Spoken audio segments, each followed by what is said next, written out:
variations of the best, the better world are only limited by the human imagination. Imagination detached from reality and totally committed to need can create, using the perceived, any combination, any reversal, and any possibility. Unbound by probability, its desire directs it towards the projected, though it may not refer to anything outside its skull. If this projection is shared with other minds, then it is reinforced, creating a community bound by a similar presumed objective. Although associated most often with an enlightened state of mind, such a projection of the desired is really a return to the primal. The mind returns to its first and primary role, that of meeting needs, that of servicing the organism's needs. But when it finds the world, reality, unyielding to its requirements, or itself not up to the task, the mind creates the circumstances within which the world is altered to where it does now yield, and the organism, us, is up to the task, if only theoretically. This is the prerequisite for the creative drive. The first step is to think that the world is malleable and that the mind and the body it serves is capable of altering it. But if the mind is exaggerating its place, and if this exaggeration has been nurtured within an environment where it has been sheltered, then both its assessment of the world and of itself are suspect. A child having little experience with the world, still immature, under the care of its parents, can imagine any possibility and consider it factual. It can immerse itself within its own fantasies because it is protected from a world that cares not. Therefore, imagination, unhindered by any concern, avoiding correction by reality, by being protected by an intervening force, can detach itself using imagination and attach itself to the immediate. The only other way this detachment can occur in a more mature mind with more experiences in the world is when the world has caused such trauma, is so threatening to it, so threatening in ways it cannot deal with, that it now reverts back to a childlike state to protect itself by turning away, by turning inward, and placing its faith on blind hope. This is how childish arrogance, the sense of entitlement which sheltering produces, can begin to wear the mask of humility. The idea with an L, pushed to its extreme detachment from reality, from the sensually perceived and experienced, becomes nihilistic. In other words, it becomes the delusion of a more real reality in some hidden above or below. The presence of the L in ideal, which is an idea plus the L, should not be ignored. To create the sound of L corresponding to the N in the Greek as an Ivaniko, which is the same, is translated as ideal. The ideal is produced by placing the tongue on the upper part inside your mouth, on the palate. Incidentally, this is how we also create the sound which the term love begins with, as well as in the Greek again, eros, where the tongue vibrates against the upper part of the inside of your mouth. All of this is an association to the infant, the suckling motion. To fully appreciate how nihilism comes about and why it becomes so seductive to the majority, one must trace it back to its origins in cognition, and how man engages the world and interprets a dynamic reality using abstraction or static symbols, and how man, being a life form, a self-organizing organism, in other words, emergent unity, has an antagonistic relationship towards fluidity or increasing entropy, the flux, the forever disordering. Agon characterizes existence, an ordering in the constant state of disordering, the establishment of patterns, knowledge, experience being patterns. Within the dissolution of patterns we call chaos or randomness. Memory, genetic or mimetic, is how man holds on to becoming. And when we speak of nihilism, we speak of the separation of the immediate to the past, where the immediate is the only thing we accept and we dismiss everything of the past. So nihilism is this forgetfulness, the separation, this mental separation of the past from the immediate. The more contained, the more small this immediate is, temporally speaking, the more modern it is, the more nihilistic the mind is. This is a shrinking of human perception by limiting and controlling human memory.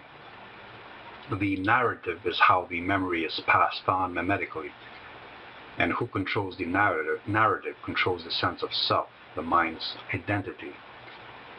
Immediately we notice how nihilistic memes attempt to discredit, dismiss, forget genetic memory, or what we call nature. It is contrary to this memory because it needs to redefine, re-identify, and use human emotion to direct the mind towards a utopian premise. In other words, to seduce it. A premise which produces, in the meantime, total obedience, discipline, surrender, compliance, domination. The foundation of human thinking at its most primal, basic form, is binary. This either or being the simplest way of thinking. And because it is the simplest, it is practiced religiously by the simpler mind. This either or is the projection of the dualities of good, evil, God, Satan, here, there, I, other, beginning, end, 1, 0, where each is taken literally as a static absolute rather than a signpost, a projected, simplified, generalized abstraction. This either or produces paradoxes when the word symbolizing these mental models are applied literally upon a reality which is fluid and has no static absolutes. All simple minds need to put life within this either or paradigm, this scenario. Either liberal or conservatives, either Republican or Democrat, either communist or capitalist. None of these options are real because they are never applied in the fluid, real world. They are never applied absolutely. The theory is never applied perfectly. The ideal never matches the real.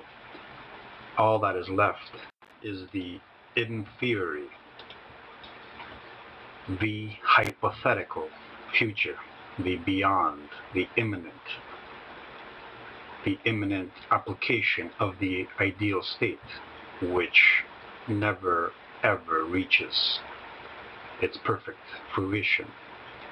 Nihilism is the rejection of dynamic reality, settling upon the either-or paradigm, where the choice is made easier. Emotion takes over, and the mind can now, given the polar opposite options, select the most soothing, the most comforting, the most inspirational, the most hopeful. Secular humanism is this choice between two projected absolutes, used as polar opposites so as to produce the illusion of understanding and of choice. The immanent is where hope is placed once the dogmatic religious foundation of secular humanism is stripped of its divinity. Fear is the natural reaction to the unknown, the dark, the randomness of chaos, and so, in the either-or scenario, two absolute forms of hypothetical order are presented. The secular humanist is convinced that it likes change, is pro-change, when in fact this is only in relation to the status quo, which he finds dissatisfying and unflattering. He wants change only because he hopes his future utopia, his better state, is imminent, and he will fare well within it.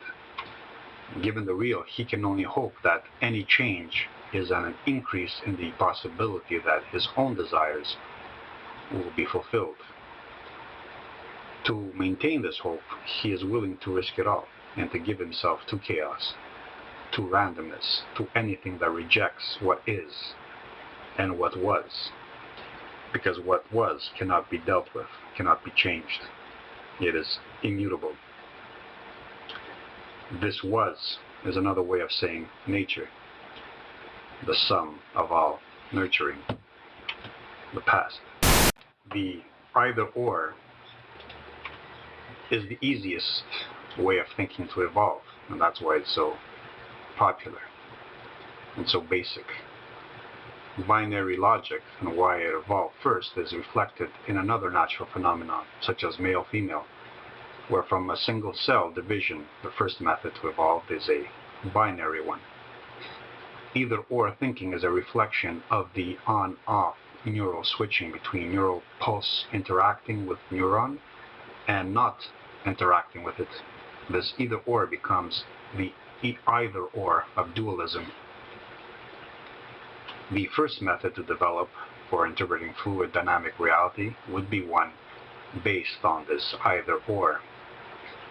The primitive organism evolved a rudimentary form of perception to distinguish between edible and inedible, later to become friend or foe, based on the simplification, generalization of same, different. This first step was attracted to the known, the experienced. The slightest pattern the mind perceived as a before in the past became an indication of sameness. What was different was too unknown to deal with until it became known. By finding a pattern, the mind could then store in memory, passing it on as a behavioral automatism. The mind is a forager of patterns dedicated to an organism, a self-organizing process, and as such, it is attracted to the known, the same. Sameness is attractive to it, both because it understands it, is understandable, and because the mind can use this understanding to deal with it. And because it can deal with it, this otherness, displaying these patterns, these indications of sameness, become less threatening. This attraction to the known, the same, the pattern, becomes ingrained. The tiniest recognition, recalling of a pattern of sameness attracts, disregarding all divergence. This either-or scenario can then be used to place on one side or on the either side, usually the past, all that frightens, dissatisfies the mind. And on the other side, its opposite, the or side, full of hope and expectation, as well as a veiled threat. In relation to reality, the dynamic, both represent a nullification, but in relation to each other, these man-made projections can stand in for any idea and any abstraction. The nihilist can be on the either or, the or camp, but whatever the case may be, the degree of dissatisfaction with reality, with nature, with the past, that a mind feels, the more absolute its conceptions will be. The emotional tendency would be to go towards the abstraction that offers the most relief from the dynamic real, the dynamic uncertain, unknown real. This is to be expected. It's natural. It's normal. The modern average nihilist, thoroughly disenchanted, desperate, afraid of the real, is drawn to the nihilistic view, the view that completely rejects the dynamic, the real, the uncertain, the forever outside will and outside understanding, whether it be on the either or the or side. Nihilism can now become a tool for manipulating this normal human emotional tendency. Therefore, the most popular ideologies in our time are those who offer a worldview which dismisses, disregards, offers forgetfulness, a redefinition of the past, an escape from the determinism of the immutable previous, an escape from the sum of all nurturing. There are some true, pure, honest nihilists out there who do express their hatred of self and of the world that makes them possible openly and directly, and who are honest about their hope for eradicating themselves and the world in a last act of rejection and hatred, a last thematic act in opposition to the erotic. They are in the minority, of course.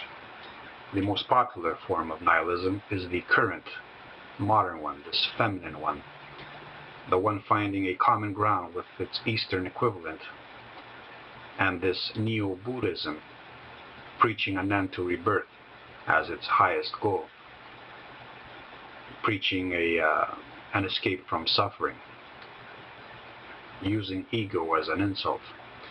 In the West, the nihilistic tradition can be culturally traced back to the Semitic spiritual dogma, and further back to the monotheism of Zoroastrianism, which still retains some pagan Aryan elements. Even our modern Western conceptions of a gentle man reverts us back to a gentleness, a state of more feminine, a more feminine psychology.